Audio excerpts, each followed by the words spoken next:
What is going on, YouTube? PPS back. It is past the prop. We're going multi-sport today. Got some college basketball for you today as well.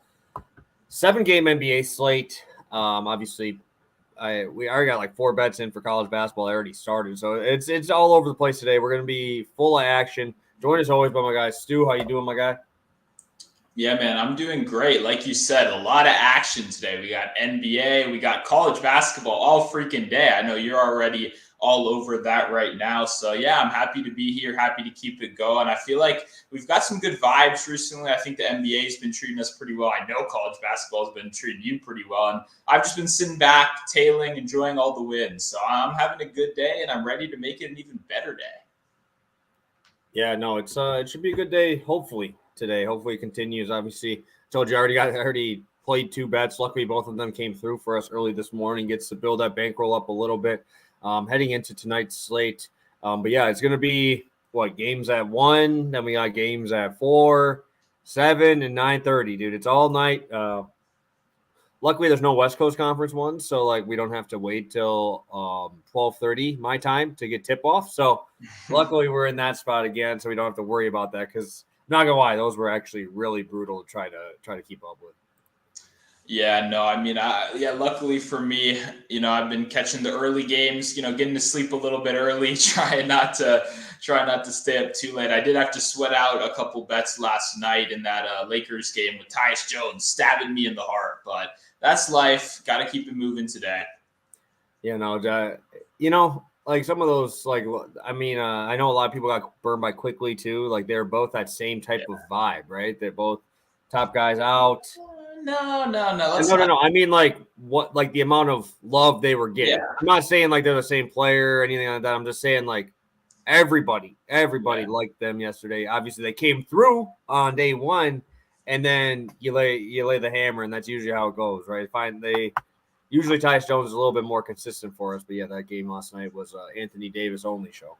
Yeah, I was just going to say, Tyus Jones has given us a consistent sample size over 2 years that he consistently comes in and gets, his 15 points and 8 assists. That's what he does. It's not like it was a 1-game showout. Well, Quickly, his points was 21 yesterday. And I was like, oh, come on. His points were what Brunson would be, just 1 for 1. And that I was kind of like, it's a 1-game sample size, where Tyus Jones has a 30-game sample size. But I get what you mean. The whole world was loving Tyus. I wish the whole world would chill out a little bit. He was my guy last year, running those first quarter assists all the times. But yeah, the world is unfortunately caught up, and that can be a tough jinx sometimes.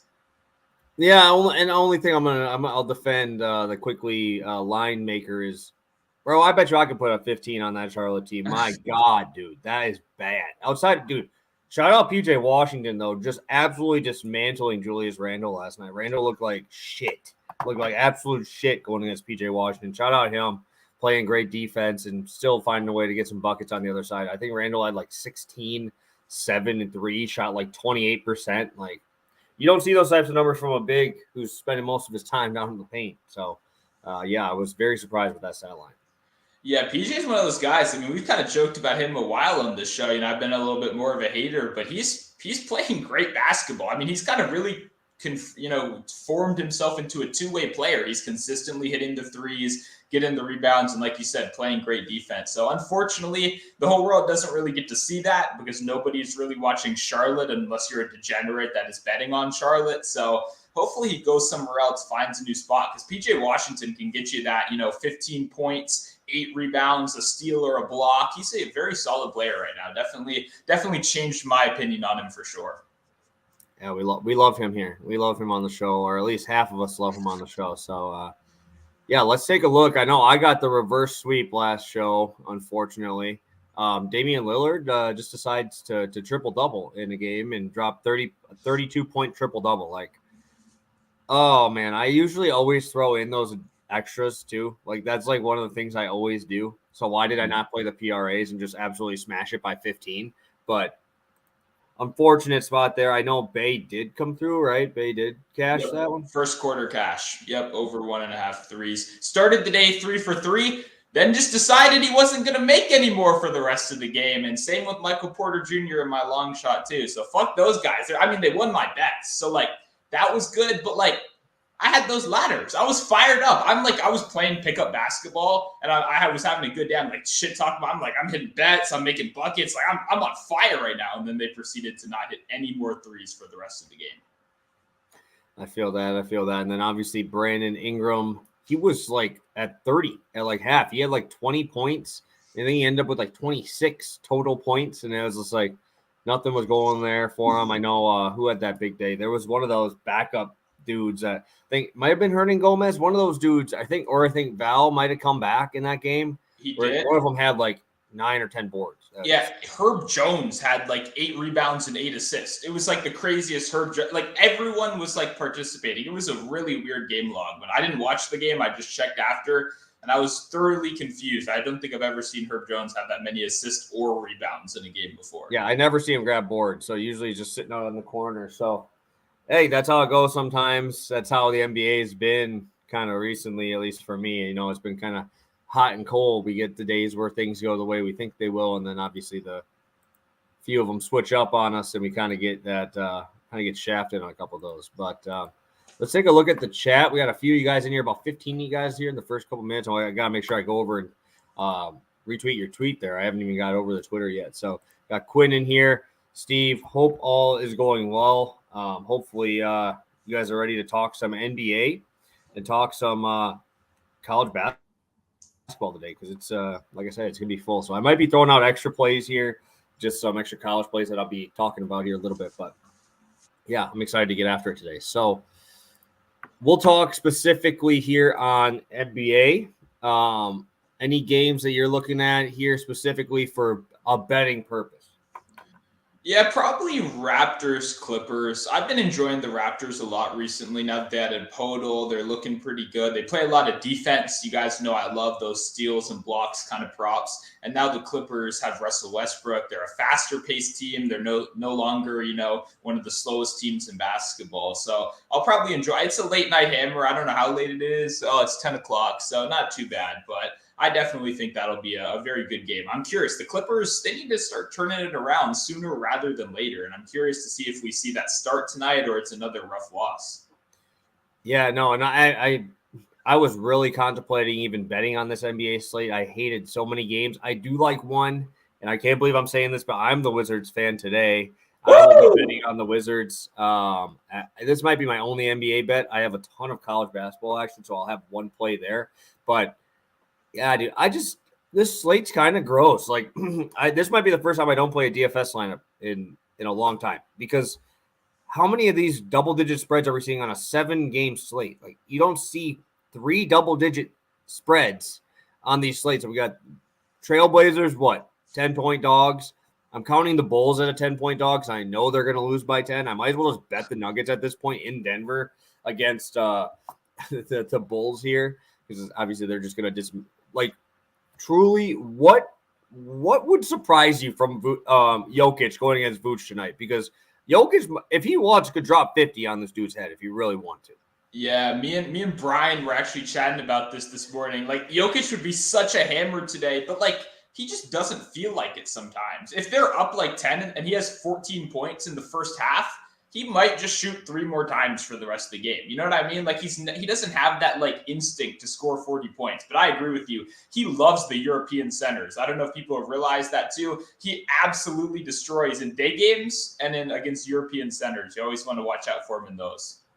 Yeah, because I looked at that and I'm like, if you would have gave me a Michael Porter injury, Aaron Gordon sitting out, give me a 5.5 point spread, I would probably just unload my bankroll on fucking Jokic tonight, because who the hell is going to stop him? You're going to bring Drummond in off the bench? Jesus Christ, that's just going to be so bad.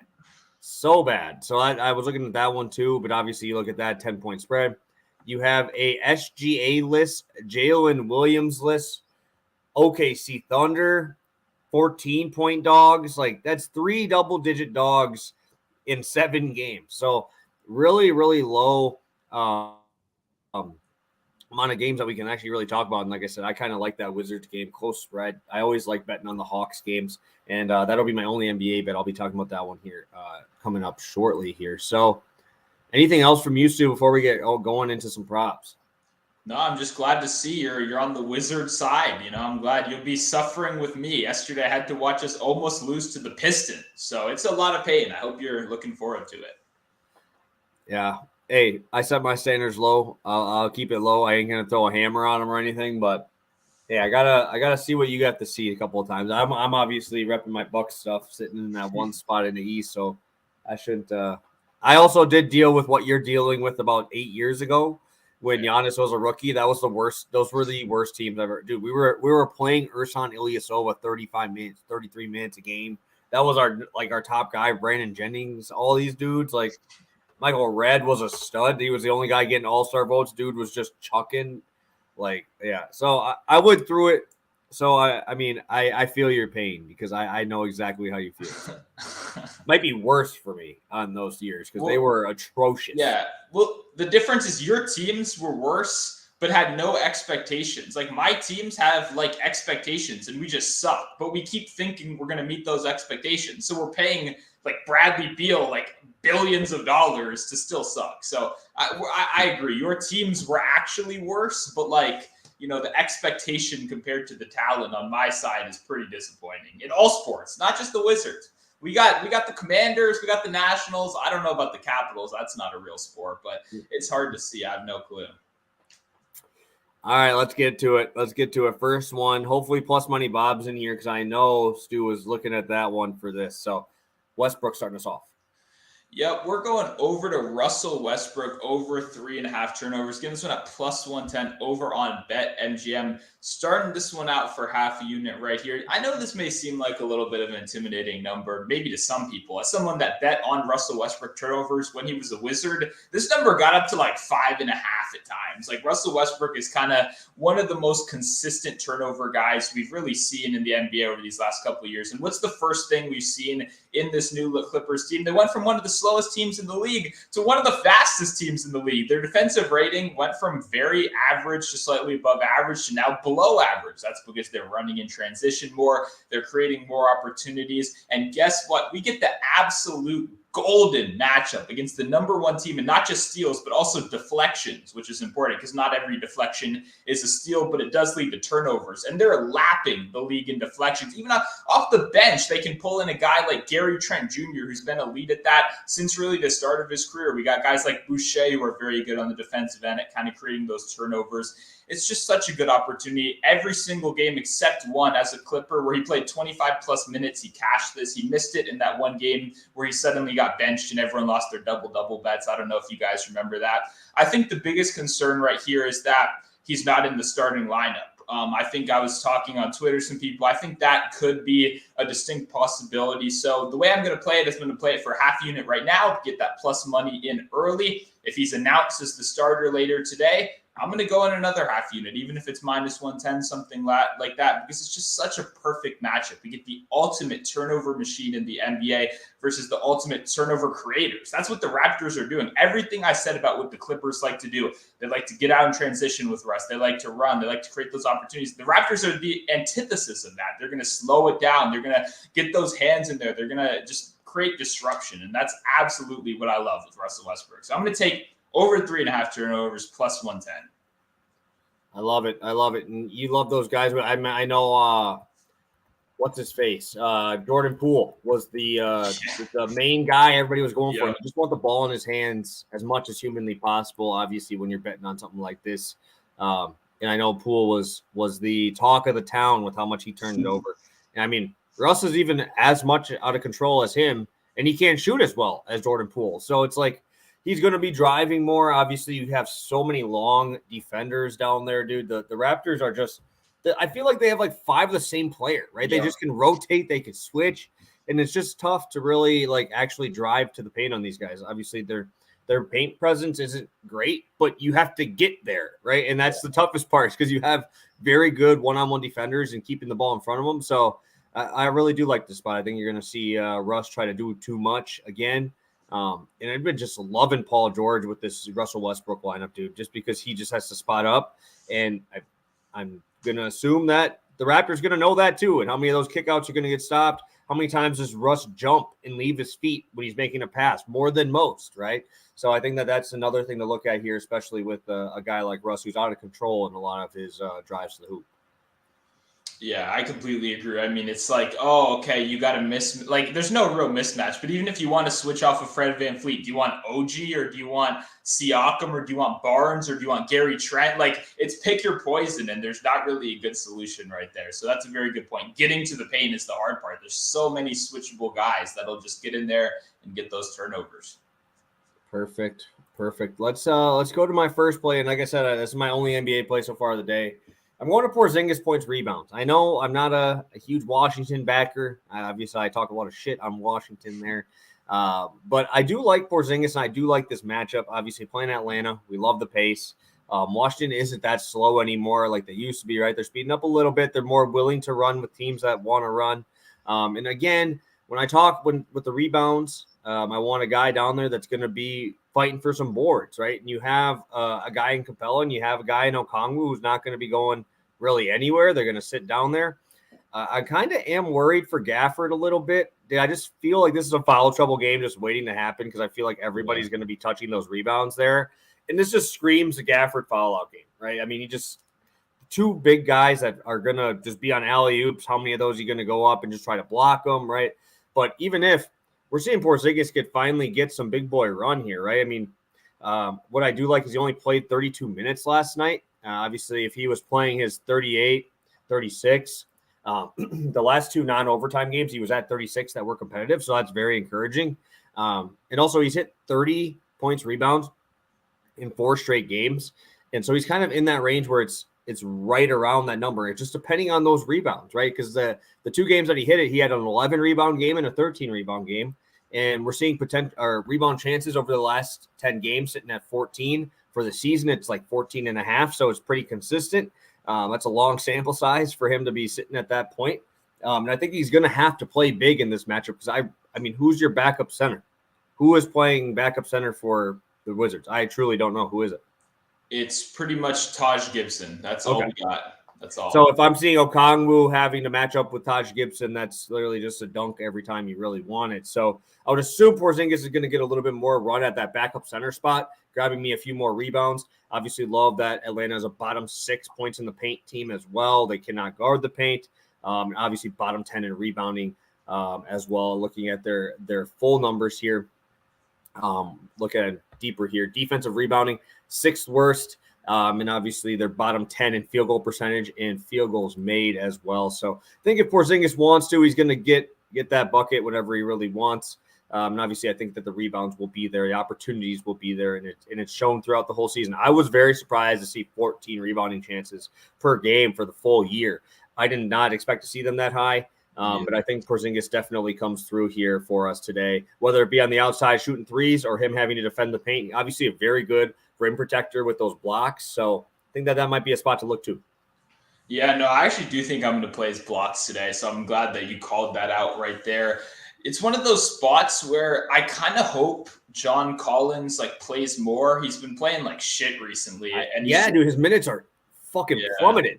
But the way you guard Porzingis well is you just put a shooting forward that's strong on Porzingis. And you just make because Porzingis actually can't drive on people. I don't know if you watched that Bucks game. In the 4th quarter, he had a one-on-one post-up possession on Drew Holiday where he failed to drive on him and took a disgusting turnaround jumper on someone that is a foot shorter than him. But if they're running Capella out there to guard Porzingis, that is cake right there because Porzingis is going to play that drop. He's not going out to the 3-point line to mess. Or Capella's not going out to the 3-point line to mess with Porzingis on defense. He's going to let them take those deep 2s. He's going to let them take those 3s. That's what we want Porzingis to hit. We want him on Capella. We don't want him on, Sadiq Bey. I'd almost be, although Sadiq Bey is kind of weak. The point is, I don't think there's anyone on the Hawks that can really stick with him. I do think it's a pretty good stylistic matchup.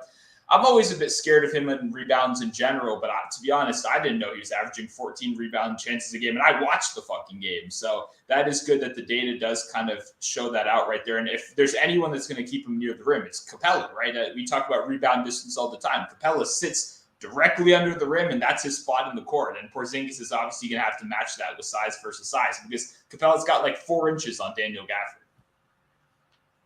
Yeah, no, and I think that I don't know if this is just me, but you almost forget how big Porzingis is just by the way he plays. Like Yeah. he's sitting on the outside, kind of plays that finesse range, but does block a lot of shots. But I think we don't remember, dude, this guy's fucking massive. This dude's 7'3". Like this is not just like a 6'8" guy running around shooting threes. Like, this guy's 7'3", and he's got the range, but I think that he's definitely have to bring the size here in this matchup against Capella, who's actually been playing pretty well in his limited minutes. And I like how they're doing that with Okongwu, where they're fresh and they're gone, right? They're just going balls to the wall till your 8 minutes is done, and then you're going to rotate. So I think it really works well for a guy like Porzingis, who's going to have to step up. As like I said, I couldn't even name you your backup center. Yeah, and I mean, they'll stagger him in Gafford minutes, and Taj Gibson is only playing like 6 or 7 minutes a game. So it's going to be Denny at the 5 a little bit, guys like that, which I think you're completely right. We can't really play like that against the Trae Young, Clint Capella pick and roll, or even a Kongu off the bench in that pick and roll. So we do need that size. He did foul out like 10 minutes early last game, so he just sat and watched the rest. And also, Beal has back-to-back 30-point games. They do give me the throwback to last year where they're real quiet 30-point games. He doesn't look that great. You're kind of at the end, you're like, oh, he scored 30 tonight? I thought he was 25, something like that. So the point is, if I'm Coach West, I'm saying, Beal, you got to chill out a little bit. You got to chill out with the isolation. It's not working the way we want it to right now. And Porzingis, Kispert, these guys on the outside are hitting shots. So at first I was a little anxious, but the more I thought this through, I really do like that matchup, especially if they're letting Capella drop in that pick and roll right there. If they're letting him sit back, Porzingis is going to shoot 25 times a game if that happens. Yeah, underrated three-point shooter for sure. I think everybody forgets. Like I said, they forget because he sits out there, but also the injury history, right? You don't really get that full time. That's why I almost wish he would have stayed with Dallas, so I could have seen him a little bit longer. True. In that pick and pop with Luka, but obviously Yeah. the injuries and stuff obviously forces you out of some places. So, all right, that is one play down. Let's take a look. Everybody's saying 31.5. You can grab it on Prize Picks as well. Good looks. I do not hate this one. I knew Plus Money Bob would come with something here. I don't hate that one. I think that's a good look. I'd be curious, what is 10 rebounds just by itself? I'd be curious what that is. Obviously, I hope he gets 20 points. That would make this so much easier. But I could also see this getting hit with a 30-point game. 30 points, 6 rebounds, 30.7 rebounds.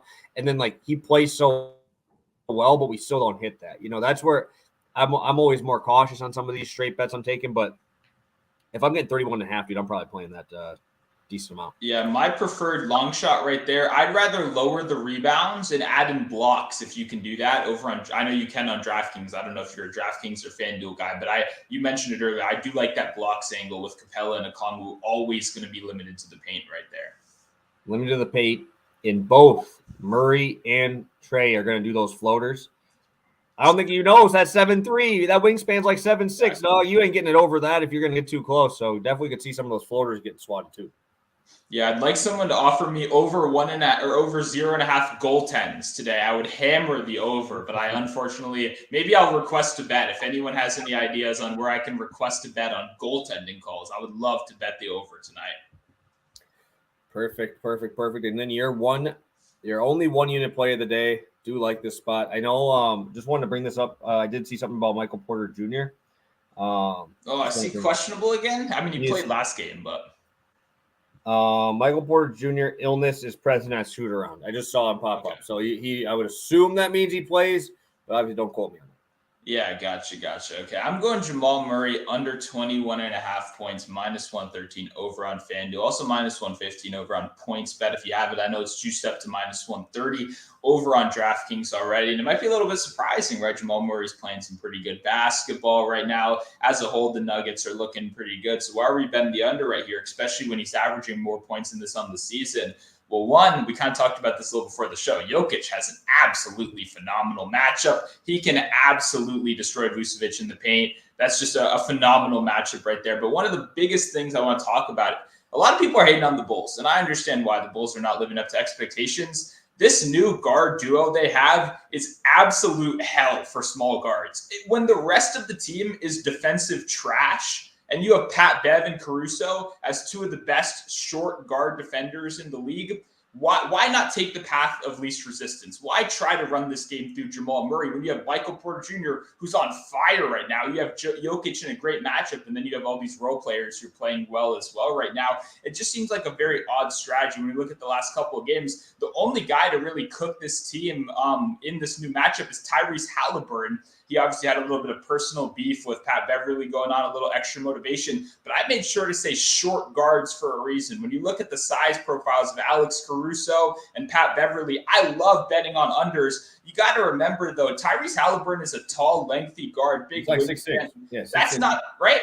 I was seeing a lot of unders last game for the same logic I'm about to say right here, but I wasn't right. I wasn't really clicking with that, to be completely honest, because I think he was going to see more LaVine. I think he's too big for Beverly. I just wasn't loving that at all. When we look at how some of these smaller guards have fared, it's not been so good. Chris Paul was held to 11 points. Fred VanVleet was held to 3 points. We saw Killian Hayes held to 11 points and Jaden Ivey held to 16 points. The only guy to go over this was obviously Tyrese Halliburton, since this new guard kind of duo has been formed. But like I said, that wasn't one I was really interested in anyway. So I think the size profile is great. What does Alex Caruso do best? It's screen navigation. And what does Jokic do best? He creates so many great open looks to the opposing guys because they're slipping these screens and he's getting wide open. I do believe that Caruso and Beverly are going to play very pesky on-ball defense. I think it's going to be a tough game for Jamal Murray. And I just think they're going to take the path of least resistance. I think Jokic is going to have a good game. I think MPJ is going to have a good game.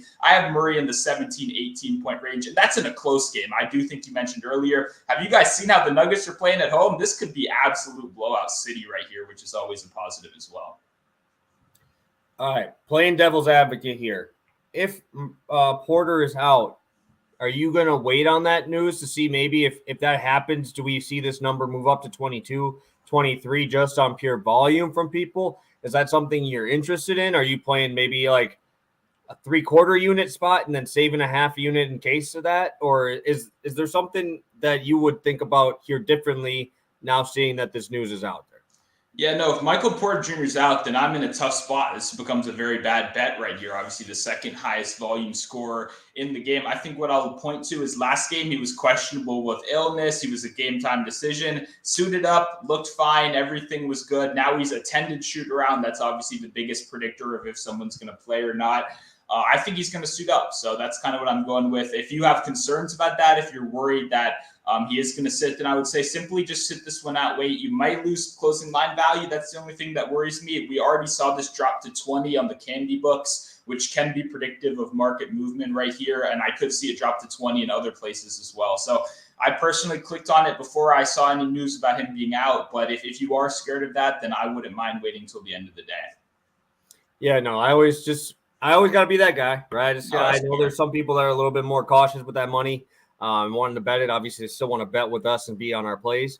Yeah, the only thing that just is a little bit nerve-wracking just because the spread is getting so big. You know, like this would be a game that would probably be like that. Or you probably play them here and bench them against the Spurs because they're going to beat them by 80, right? Because they play them on Friday. So yeah, that is tasty matchup. I mean, what is Jokic going to do to Zach Collins, bro? Like, come on. Like, you might as well just play 3-on-5 offensively, you know? Some throwback Colin Sexton ball from college. Just throw a couple starters out there. We don't even he was so filthy, though. He was so filthy. He was so good. So fast. All right, guys. Flipping the hat around. It's college basketball time. I got to flip it around because that's what we do over here for college basketball. Got to turn that big left turn to get away from NBA here. And I'm sorry, guys. I know this is going to bother some people because I know that the New York spots have out there, they have some regulations on these books. But I'm on St. Joe's. They're facing off against George Washington today in a fun matchup. One thing I do want to point out is there's a lot of unders happening here right now, right in the first games of tournaments. I just played the first under in Davidson. I played the first game under here, but remember, this is not St. Joe's first game of this tournament. They played yesterday. They already played Loyola Chicago, right? So that, in my opinion, is an advantage to them because we just saw George Washington sit out for 4 or 5 days since their last game. So we haven't seen a lot of unders, and I think that's why. The first half unders have been very, very, very profitable because teams have been off for a few days and got to get those feet underneath them, right? You see a lot more second half overs than full game overs. But St. Joe's has played, And one thing I do want to talk about here is just how poor George Washington's defense has been so far this year. They're playing extremely fast, top 100 in the country in terms of pace. Their defense is ranked 314th in adjusted defense on KenPom, which is out of 358, which is obviously not very good, right? And we go over to St. Joe's. They're middle of the pack in offense, but their pace is 30 spots higher than George Washington. So we should see some run and gun here from their side, right? When we look at them trend-wise, I know a lot of people love their trends. St. Joe's is 9-1 to the over in their last 10 versus a team with a winning record, right? We see stuff like that. If you want to go into stuff like into more trends, I'm not a huge trends guy, but that's just something I know some people like to look at. George Washington is allowing 76.4 points per game. St. Joe's is sitting in the middle of the pack, 72.5 points per game. What I think is going to be the difference here is when we look at St. Joe's, right, they have three stud guards, 2 sophomores, 1 senior, and these are going to be the dudes that are going to have to show out, right? You have Eric Reynolds averaging 19 a game, Cam Brown at 13.5, and you got Lynn Greer at 15.5 or at 12.5.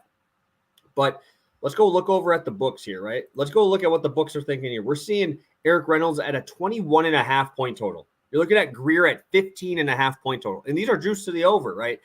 And we look at Reynolds 2 games. He's averaging 20.5 on these dudes. Like, this is not a good matchup for George Washington. And when we see a team that played yesterday, I think they have the advantage. I think we have the advantage in terms of offense versus defense on this side.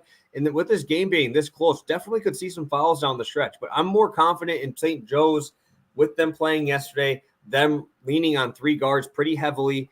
And I'm looking here at how poor George Washington is against the 3 ball. They're 266th in 3-point percentage allowed.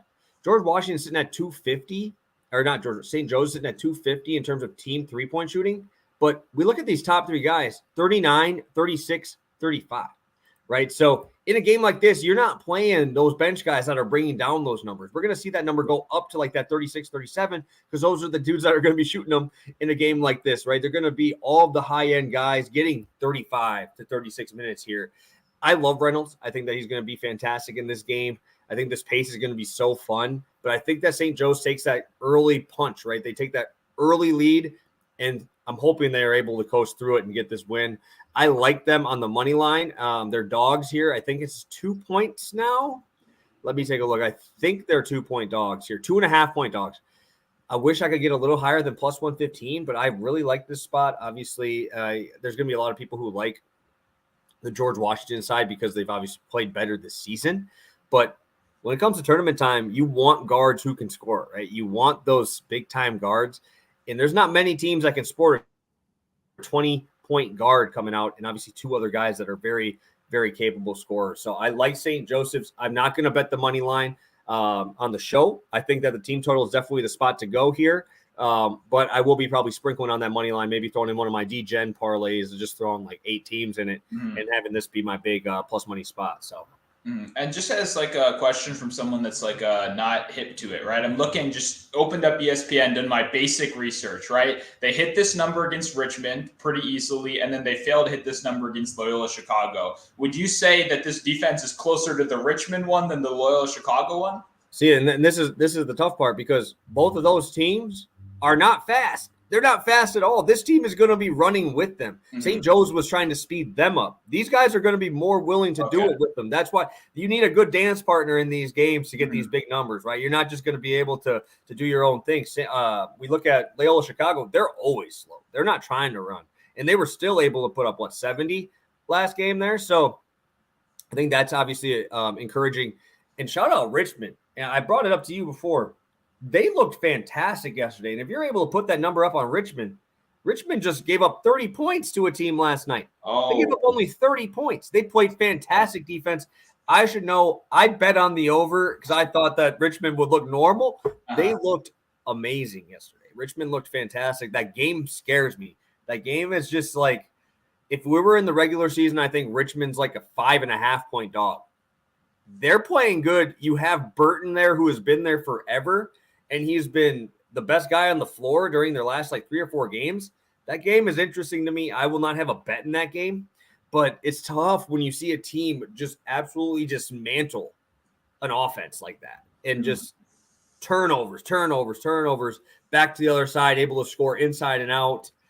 That game is scary to me, but I'm going to St. Joe's. I'm relying on these guards in crunch time, and I love that they played yesterday. I think that's actually an advantage in this spot. Yeah, no, I mean, hey, I'm with you. I'm definitely going to be tailing this spot right here. That's a good point. I forgot. You told me that before the show started, actually, that they held someone to 35 points and they dropped 83 on him. I also love that the dance partner line right there. That was really good because, hey, both of them, if they're going to be speeding up, it's just like the NBA. We want both these teams to be running in transition. We want the Rockets and the Spurs. We want all fast pace. Dude, you literally sold those teams right out of my head. I'm like, dude, we want that type of game. I'm like, Rockets Spurs. That's the first matchup that comes to my head too. So, but yeah, that is something too. And I'll bring this up. I know there's only 16 of you guys in here. I know that we're in that middle spot right at your lunch, probably getting over with. But I do not mind taking that first half under on all these first round games. But those second half overs are flying. Like they're getting back to being normal after that first half. So definitely think about those if you're in like that live betting line. Obviously, I'm not saying chase. Like if you're betting the over first half, don't just chase it in the second half to bet the over. But like a lot of these first halves are going under, and we're seeing those overs kind of hit in that second half at a lot higher rate than usual. So I think that's something to definitely look at. Obviously, that's not always the case. Like we looked at that Davidson game this morning. They're just slow overall, right? They're just slow overall. You want those close games so you get those free throws. That always helps at the end as well. But just something to bring up there. I like it. No, I'm definitely going to be tailing this one. And hey, if you got any props, I don't know if they're going to be public, VIP, whatever, just send me a text, okay? I'll always throw them in a little prize picks parlay, something like that. Dude, like I said, if I'm going to take anything in that St. Joe's game, I can't get away from looking at Reynolds' 21 points, dude. Like, they're giving his 2.5 threes over his minus 190, right? This guy's going to be shooting so much. And I mean, it's like when you have success against a team enough times, you're just like, I'm not afraid of these guys, right? I always think about it as like, I know this is going to make absolutely no sense because I don't know if you know who these guys are, but Tyrell Roberts and Khalil Shabazz from San Francisco. Like usually when teams go up against Gonzaga, they're a little bit slow, but these dudes are like 6 foot and like 5'10", small ass guards. Yeah, but they cook Gonzaga for some reason. I watched the highlights. Why? I watched these the highlights. Little dudes just going out and just cooking them like 20 points each, and obviously they're still losing. But it's just like stuff like that. Like you have success, you're going to be more willing to make a little bit more aggressive plays, right? Be a little bit more aggressive in the paint, even though you're not as big. So just something to bring up, especially with Reynolds. He's averaging 20.5 in these games against these guys. So definitely, if I'm going to look at a prop, that would be my one guy I'd look at, just because I want those guys to have the ball in their hands a lot. Yeah, no, I'm in with that. I mean, I don't know if they'll let me ladder it. Probably not, but hey. No, you ain't getting no ladder, unfortunately. Yeah, I'm a little greedy right here, too. I see Steve popping a question in the chat right here, too. Also, I just want to mention, like you mentioned earlier, it's the middle of the week work. I know it's midterm season for our college guys out there as well. Like, it's a busy time. So if you got any questions, and we'll answer them all in the comments, Twitter, DMs, all that stuff. We appreciate the people that are here live with us, but just wanted to throw that out there. We're always down to answer questions. And I love this one right here. On our last show, we were actually both talking about how CJ sucked recently. I didn't know he was playing injured, so that's a really good tidbit. But one of the spots I was actually looking at was I lowered Ingram a couple of points and was going to pair it up with a Kyrie steal in that game. So I'm glad we're kind of on the same page right there. I didn't know that injury information, though. I just thought CJ was playing poorly right now. So that makes a lot of sense. No, good info, definitely. But yeah, I definitely don't mind Ingram at all here. I would like to know the news on the bigs as well, just because we've had these. I think JVal's playing. I think he's back. So? Yeah, I think he's good to go now. I would probably just do points or points assists. I would stay away from rebounds on if we're having to deal with him in the paint. Obviously, the rebounds he had like 3 rebounds last game when I needed him to rebound, but obviously I was not expecting JVal to play. So yeah, thank you, Pelicans. Thank you for doing me like that. So. One thing I wanted to bring up, because I know you're a stats guy, right? Going before last game, we look at because he was obviously in foul trouble. Eric Reynolds was last game. He only played 28 minutes, but going into the tournament here, his last 2 games he played 39 minutes.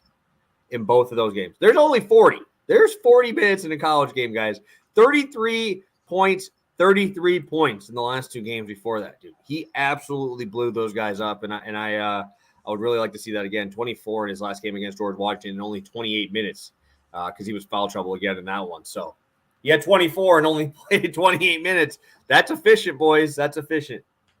Yeah, no, I'll definitely be telling you. I wish I could see it in person, too. I'm not too far from George Mason, George Washington, all these schools, but I just checked, and they're all in New York right now. But we got the Verizon Center in D.C., baby. Come to us. I don't know why we're going out to Barclays, but, hey, I wish I could see it live, but I'll be telling you for sure.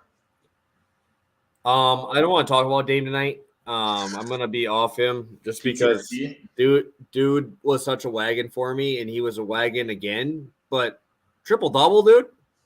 Why are you passing? Why are you passing? I get it. I called the Jeremy Grant game, though. I did call the Jeremy Grant was popping off. Dude went fire on freaking DK at like 46 points on DK in that one. Steals, blocks, threes, everything. That game just scares me, dude. This would be the game where you play Dame 30 minutes, though, right? You're a 10-point dog. You're going to have a tough time for him, right? What are they, 10.5-point dogs now? Yeah, it's 10, 11, something like that. Yeah, this game was kind of a cross-off for me, to be completely honest. I don't know I assume everyone's back now for Boston after they were sitting guys on the back-to-back, but I haven't seen confirmation yet. I don't know. I don't really want to mess with Portland unless the Celtics just kind of take the day off a little bit. They chill out. They're not playing too hard, but I don't know. After that kind of, the embarrassing Grant Williams stuff, it feels like they're probably going to come out and play pretty hard. So it's tough for me just in general, especially Marcus Smart out there too. I already shot you a message on who I'm going to ride in this game. I'm sending Goat Cam Reddish 50 points. Sign me up for 20 at least, dude. That dude, give me plus 300 or something on like 20 points or on those threes, just because I'll take the road less traveled, like you said before on Murray. Mm-hmm. I could see Cam Reddish just having one of those crazy games. He's been shooting the ball very, very well.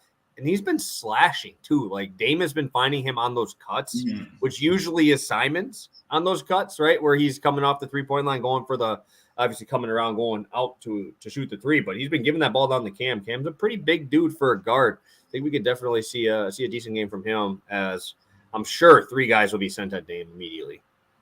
Yeah.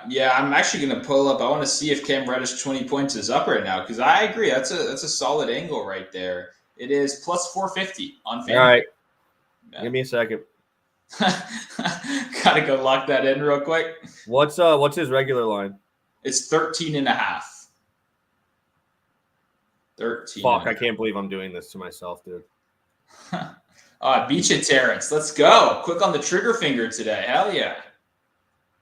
Fuck it, I'm about to post it. I'm taking that shit, bro. Fuck, I hate myself. I talked myself into Cam Reddish. God damn, bro. It's all right. All right, let's do a quick recap. Where I'm just spurting at this point, so let's get these going.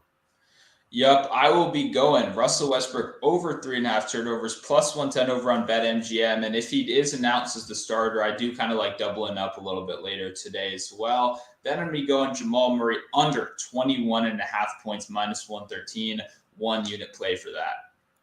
Beautiful. And I'll be on St. Joe's team total over 75.5 at minus 110.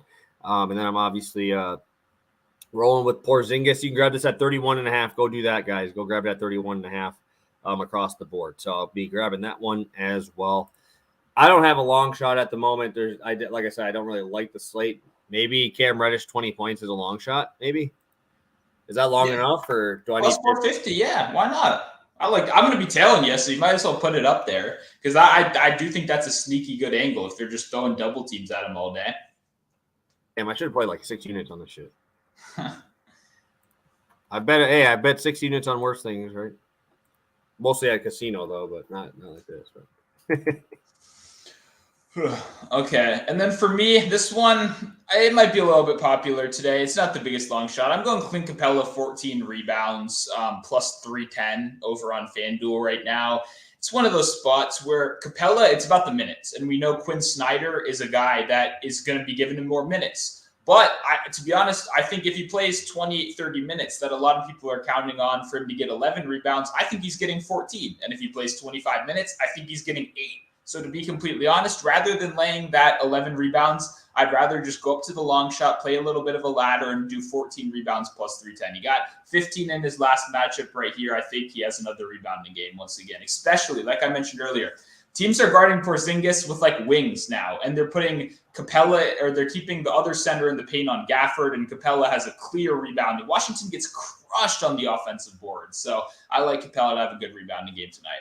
Yeah, I saw Capella double-double being pretty popular on Twitter so far, so that's obviously a good angle as well there. So, damn, this isn't as long as we usually get, but hey, we'll take it. We'll take it. So, a little combo there, both of our long shots, hopefully. I'm going to probably take Radish up to 50 if they offer it. Maybe I'll call FanDuel and ask for a bet, right? Give me Reddish like 35, dude. Can you ask him about goaltending bets while you're there, if they'll do anything? That like one, that? I don't even know if it's even a thing, so I don't know if we're Probably getting that not. one. I don't know if they have the actual infrastructure to like list that as an available bet. But hey, if someone knows a guy out there that's trying to get some free money tonight and has some connections at a sportsbook, Washington versus Atlanta, someone give me some goaltending bets to bet on, okay? All right, guys. I want to get you guys out of here. Go turn on ESPN right now. Go turn on the Syracuse game. Fantastic game. I'm watching it right now. 68-66. Syracuse was down 8. They're coming back. Just 10 points in the last 30 seconds. This game is getting wild. Make sure you go turn that on. Pay attention to these conference tournaments, guys. These are where you get to see a lot of those dudes who you're going to see in the NBA who you're like, oh, I've never heard of this dude. Well, this is where you're going to hear of them. When the first couple days of the tournament, where they're not on like the huge teams, but they're obviously getting the job done here. So 66-70 now. Wake Forest took the lead again. So this is a fun game. Go turn it on, guys. Obviously, hopefully we'll have a great day for you. Stu, you got anything else for the people before we head out? Yeah, I mean, it's early. I'm going to have some more Sadiq Bey bets. I don't think I forgot about him. There's just none available to me. They saw I absolutely hammered that last time we were out here. So, more bets from me, more bets from PPS over on Twitter. Make sure to be following his college basketball videos. They've been on fire. And yeah, man, I'm just excited to keep it going. 3-pointer Syracuse. It is 3 minutes left, 1-point game. It is going to be a fun one today, guys. Thank you for tuning in. We'll see you Friday for another round of Pass the Prop. Hopefully we'll be coming at you guys talking about a sweep. So have a good one, guys, and best of luck today.